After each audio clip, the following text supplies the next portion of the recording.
शुभ संध्याकाळ सर्व ताईंना, दादांना, मैत्रिणींना. आणि तिळगुळ घ्या, गोड गोड बोला.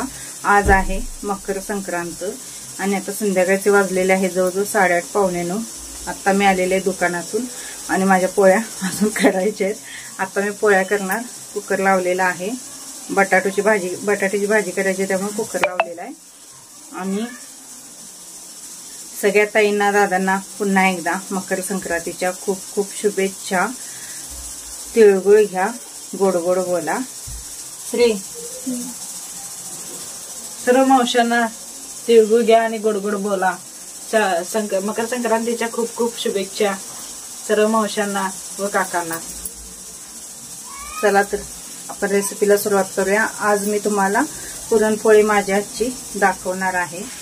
आणि मी आज गुलाबी कलरची साडी नेसलेली आहे. कलर कॉम्बिनेशन छान आहे साडीचं. पण काठपदरच्या साडीमध्ये दिवसभर जर साडी नेसली तर खूप गरम होतं आणि आता गरम व्हायला पण सुरुवात झालेली आहे. चला रेसिपीला सुरुवात करूया.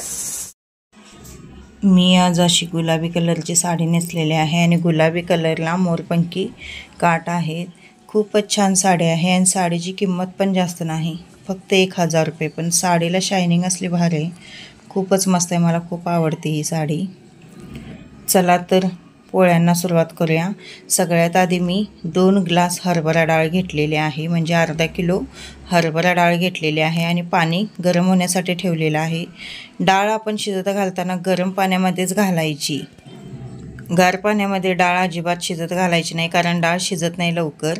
त्यामुळे पाणी उकळलं, कमीत कमी सुमसुमीत तर पाणी झालं की मगच त्यामध्ये डाळ घालायची आहे. आणि डाळ शिजत असताना त्या डाळीमध्ये थोडंसं तेल घालायचं.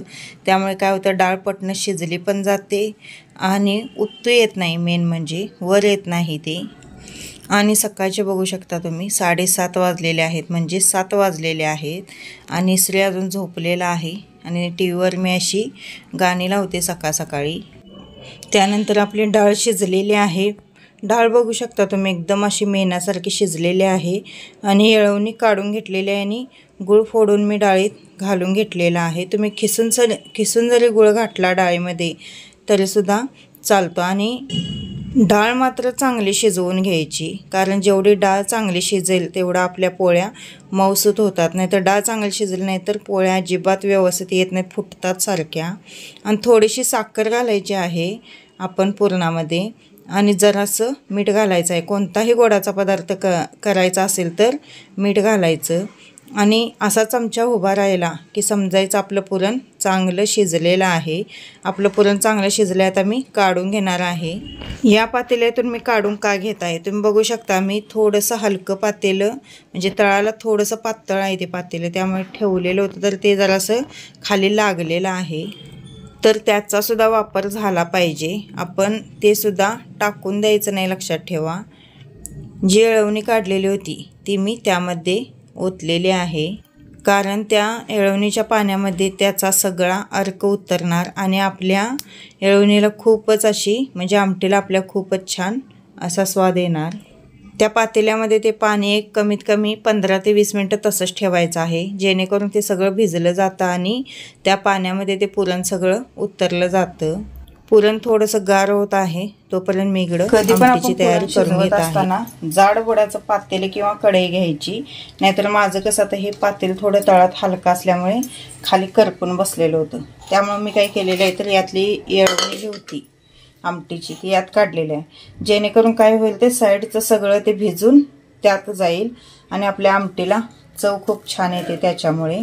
कारण त्यात गूळ आणि डाळ दोन्ही असतं शिजवलेलं, त्यामुळे आमटीला आपल्या चव चांगली येते आणि जेणेकरून आपलं जे खाली चिटकलेलं आहे ते पण वाया जाणार नाही. 1 नंबर आमटी तयार होते असं केल्यामुळे. आणि आपलं आता पुरण बघू शकता तुम्ही, एकदम असं मेणासारखं पुरण झालेलं आहे. खूप छान अशी डाळ शिजलेली आहे. अशी डाळ शिजवून घ्यायची म्हणजे काय होतं तर पोळ्या एकदम मऊसूत होतात. डाळ व्यवस्थित शिजलं नाही तर मग बारीक बारीक असं पुरण बाहेर येतं त्यातनं. आणि इथं मी आमटीच तयार केलेली आहे. ह्यात लसूण, आलं, 1 हिरवी मिरची आणि थोडंसं सुकं खोबरं, तीळ, यात जिरंसुद्धा घालू शकता तुम्ही. माझ्याकडे जिरं नाही आहे त्यामुळे मी घातलेलं नाही. टोमॅटो हवा असेल तर टोमॅटोसुद्धा तुम्ही यामध्ये वापरू शकता, कांदा वापरू शकता. पण कांद्यामुळे काय होतं तर आमटी जास्त दिवस राहत नाही. आमच्यात 2-3 दिवस आमटी खातात, त्यामुळे मी कांदा घातलेला नाही. कांदा घातला तर आमटी खराब होते लगेच, म्हणून घातलेलं नाही. खरं तुम्ही कांदा टोमॅटो भाजूनसुद्धा आमटीला फोडणीमध्ये घालू शकता. पण अशी पण ही आमटी खूप छान लागते, एकच नंबर लागते. मसाला माझा करून झालेला आहे. एक टोमॅटो मी चिरून घातलेला आहे आणि तो सुद्धा आता मिक्सरला फिरवून घेणार आहे. आणि पातेल्यामध्ये तेल ओतलेलं आहे 2-2.5 पळी, कारण एवढं पातेलं भरून मी आमटी करणार आहे. आणि त्यामध्ये जिरं मोहरी कढीपत्ता घालायचा आहे. मेन म्हणजे कढीपत्ताच या आमटीला लागतो, पण माझ्याकडे कढीपत्ता नव्हता. आणि जे आपण वाटण करून घेतलेलं ते वाटण घालायचं आणि तेलात चांगलं परतून घ्यायचं आहे. तेल पूर्ण सुटूसपर्यंत तो मसाला भाजून घ्यायचा, कारण जेवढा मसाला भाजेल तेवढ्या आपल्या आमटीला टेस्ट खूप छान येणार आहे. आणि मी सिंपलच आमटी केलेली आहे, यामध्ये काही जास्त घातलेलं नाही. हळद घातलेली आहे, तुम्ही हिंग घालू शकता या ठिकाणी.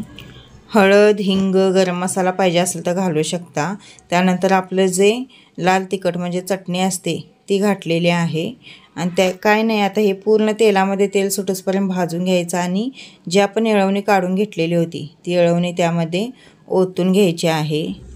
काय पण म्हणा, खरं ह्या आमटीसारखी टेस्ट कशालाही येत नाही. गॅस बारीक करून घेते आणि थोडा वेळ आपण शिजून द्यायचा आहे तिला. सगळे एकजीव होऊन द्यायचा आहे, लगेच बंद करायचं नाही. एकदम बारीक गॅस ठेवलेला आहे बघा. आपण कुकरमध्ये जी डाळ घातलेली होती ती उत्तू जाऊन कसं करपलंय बघा ती खाली प्लेटमध्ये. सर्व मावशांना मामांना मकर संक्रांतीच्या खूप हार्दिक हार्दिक शुभेच्छा. तिळगुळ घ्या, गोड गोड बोला. आमटीला आपल्या कट बघू शकता तुम्ही किती छान आलेला आहे.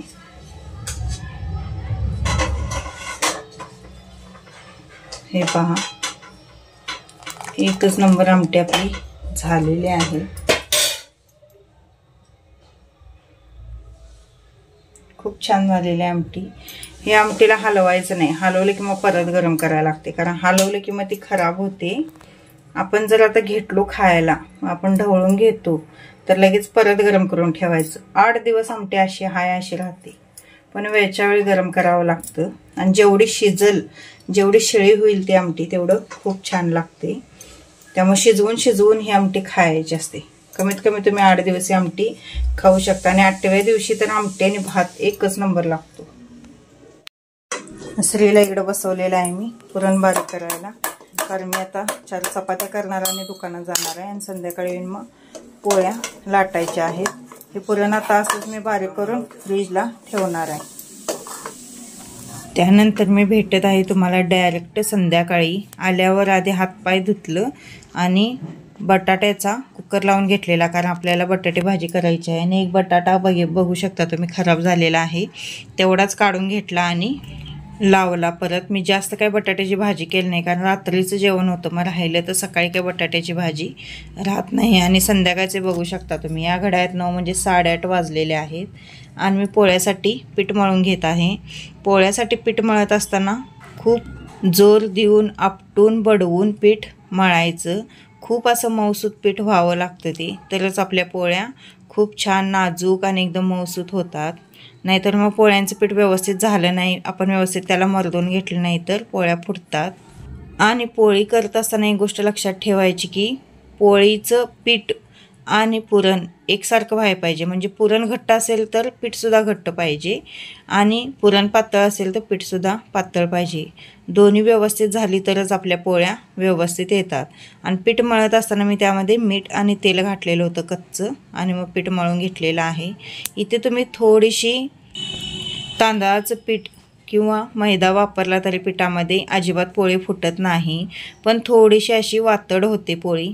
जास्त वापरायचं नाही. मैदा जर वापरला तर जास्त वापरायचं नाही. आणि तांदळाचं पीठ तुम्ही जर वरनं लावायला ठेवला पोळीला तर एकदम कुरकुरीत अशी पोळी होते. आणि पिठाची अशी गोल पारी करून घ्यायची आणि पुरणाचा मुटका करून घ्यायचा आणि असा अलगद त्या पिठाच्या पारीमध्ये भरून घ्यायचं, कणकीच्या पारीमध्ये भरून घ्यायचा आहे तो गोळा. आणि अलगद असं दाबून लाटायचं आहे. अजिबात जास्त जोर देऊन लाटायचं नाही. पोळी जेवढी तुम्ही नाजूक लाटाल तेवढी ती अजिबात फुटली जात नाही. ही पहिलीच पोळी आहे माझी. आणि कडन असं जे काठ असतात बघा, ते काठसुद्धा पोळीचे व्यवस्थित असे एकदम नाजूक पातळ लाटायचे. कारण पोळीचे काठ जर जाड झाले तर पोळी अजिबात चांगले लागत नाही. आणि सगळीकडे व्यवस्थित लाटणं, एकसारखं फिरवून घ्यायचं आहे. त्यामुळे आपण जे आत भरलेलं पुरण असतं ते सगळीकडे व्यवस्थित पसरलं जातं. आणि लाटत असताना पोळी सारखं तिला फिरवायचं नाही. सारखं फिरवलं तर मग पोळी आपली फुटू शकते. आणि बघू शकता तुम्ही माझ्या 2-3 पोळ्या झालेल्या आहेत. पोळी लाटायला अजिबात वेळ लागत नाही, पण कणिक आणि पुरण व्यवस्थित त्यांची कन्सिस्टन्सी व्हायला लागते. नाही तर काय होतं, तर पुरण पातळ झालं, कणिक घट्ट झाली तर मग अजिबात पोळी येत नाही. किंवा पुरण घट्ट झाला आणि कणिक पातळ झाली तरीसुद्धा पोळी अजिबात व्यवस्थित येत नाही. त्यामुळे दोन्हीची कन्सिस्टन्सी बघायची की आपण ते कसं आहे. आता मी पुरण ठेवलेलं फ्रीजला, तर मी आल्याला काय केलं तर ते बाहेर काढून ठेवलं, कारण जेणेकरून ते थोडंसं पातळ होईल. नाहीतर घट्ट दगडासारखं पुरण होतं आपण जर फ्रीजला ठेवलं तर.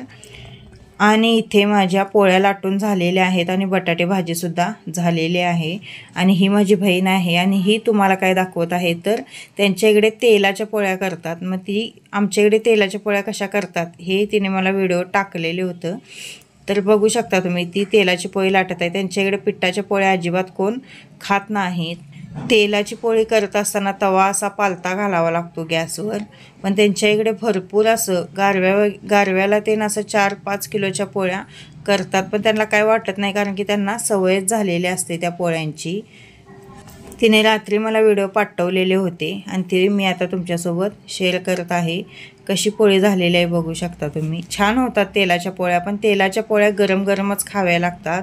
शिळ्या झाल्या तर चांगलं लागत नाहीत, मग वातड होतात. पण आपली पिठाची पोळी 2-3 दिवस तुम्ही खाल्ला तरी काहीही वाटत नाही. फक्त व्यवस्थित पसरून ठेवायची, नाही तर गरम गरम जर भरून ठेवला तर तुम्ही मग वास येतो, भुरा आल्यासारखी पोळी होते. पसरून व्यवस्थित गार झाल्या की मग तुम्ही भरून ठेवला तरी चालतं. धन्यवाद मैत्रिणींनो. अजून एवढे भांडे, कपडे, देवपूजा सगळं झालेलं आहे. एवढं आवरणार आणि जाणार. शिळं अन्न आम्ही टाकत नाही बाबा, किती पण काय पण होईल, पण शिळं अन्न गरम करून खातो. कारण मात्र करायचं नाही. ती म्हण आहे, खाऊन मस्तीला यावं पण टाकून मस्तीला येऊ नये. आणि अन्नसुद्धा म्हणत असतं, मला काढ कचऱ्यातनं, मी तुला काढतो रेणातनं, असं म्हणतो. त्यामुळे आपण अन्न कधी कचऱ्यात टाकायचं नसतं. आमटीचा वास तर खूपच छान येत आहे मैत्रिणींनो. कलर बघू शकता आमटीला किती मस्त आलेला आहे. यामध्ये हिरवी मिरची का घालायची ज्या मसाला करताना, टेस्ट एकच नंबर येते हिरव्या मिरचीमुळे. आणि वल्ली हिरवी मिरची घालायची, वाळी घालायची नाही. हिरव्या मिरचीमुळे खूपच असं म्हणजे आमटीला एक टेस्ट छान येते. आणि मी टोमॅटो पण घातलेला आहे बघा आमटीमध्ये. आणि ती जे आपण मिश्रण बनवलेलं असतं तो मसाला, तो तेलात चांगला भाजून घ्यायचा, नाही तर त्याचा कच्चा वास येतो, मग आमटीत आणि चांगलं लागत नाही. तेल सुटूसपर्यंत त्याला भाजून घ्यायचं. त्यानंतर मग हळद, चटणी, हिंग वगैरे असला तर चालतं तुमच्याकडे. कढीपत्ता पण माझ्याकडे नव्हता बघा, त्यामुळे मी कढीपत्ता पण घातलेला नाही. तुमच्याजवळ जर कढीपत्ता असेल तर घातला, खूपच छान टेस्ट येते, आणखीन छान टेस्ट येते. कढीपत्ता ह्या आमटीला लागतोच. बटाटे भाजी आणि अळवण्याची आमटी याला कढीपत्ता लागतो. आईच्यात आमच्या झाड असून परवा आलेली पण विसरून आली ती. आणि जे झाड आहे मोठ्याच्या मोठं कढीपत्त्याचं, पण आणायला विसरली. ह्याचं काय चाललंय बाबा, पुरण खायला आहे. आम्ही सुद्धा लहान असताना असं एवढं मोठमोठे मुटके करायची आई आमच्याने द्यायची. चांगलं झालंय काय? चांगलं आहे. गुळ व्यवस्थित आहे काय? जरा कमी वाटलाय. मुद्दाम काय पण म्हणतोय. असं होतं मैत्रिणीनं माझं मकर संक्रांती दिवशीचं रुटीन. तुम्हाला कसं वाटलं माझं रुटीन ते कमेंटद्वारे मला नक्की कळवा. आणि पुन्हा एकदा मकर संक्रांतीच्या तुम्हाला खूप खूप शुभेच्छा. व्हिडिओ आवडल्यास प्लीज चॅनलला सबस्क्राईब करा. व्हिडिओला लाईक, शेअर आणि कमेंट करायला अजिबात विसरू नका. चला तर पुन्हा भेटू काहीतरी नवीन घेऊन. तोपर्यंत धन्यवाद. श्री स्वामी समर्थ. श्री गुरुदेव दत्त. अवधूत चिंतन. श्री गुरुदेव.